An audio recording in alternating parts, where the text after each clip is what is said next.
And there's more startup news. Startup Village, which is India's first technology incubator modeled on a public-private partnership, will soon morph into a pro-profit brand. What's more, in its latest digital avatar, the Village is looking at eventually becoming the country's first tech incubator to list on the bourses. Aditya Ali and Arib Sherwani get you all the details.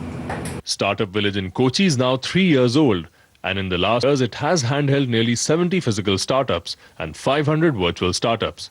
Now it's time for phase 2 of its growth plan, and that has meant breaking physical barriers. Startup Village has done this by floating SV.co, a digital incubator for college students. Any engineering student, whether in your first year or fourth year, or if you are like a smart school student between 8th standard to 12th standard, you go online, go to www.sv.co/startincollege, and then you can join up for the free online MOOC course. SV.co offers basic digital courses on entrepreneurship and intends to take 100 college startup teams to Silicon Valley for product development. Startup Village courses have been built by taking successful case studies of student startups from India, and these case studies are then allowed for other students to understand how these young companies are successful. The second program that we are doing is to take 1,000 startups from India to Silicon Valley every year. A key ingredient of SV.co or Startup Village 2.0 is its departure from the traditional not-for-profit mode of operation. Taking cues from larger peers in Israel, the incubator wants to build a revenue and monetization model.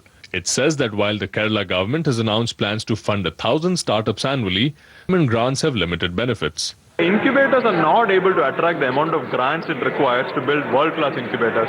So if you want to raise 100 crores, 200 crores to build an incubator, it's not possible to raise through grants. So it has switched to a two-pronged revenue model. First, it gets a success fee from incubatee companies that close a funding or acquisition transaction.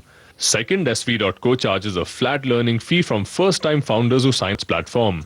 With effective monetization, Startup Village will open the gates for external investors. It plans to raise $4 to $10 million over the next 18 to 24 months from social impact investors.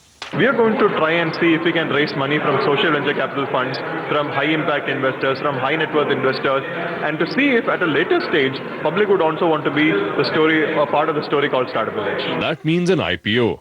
So if things go as planned, Startup Village could become India's first tech incubator to go list on the stock exchanges. However, that milestone may come only 3 to 5 years down the road.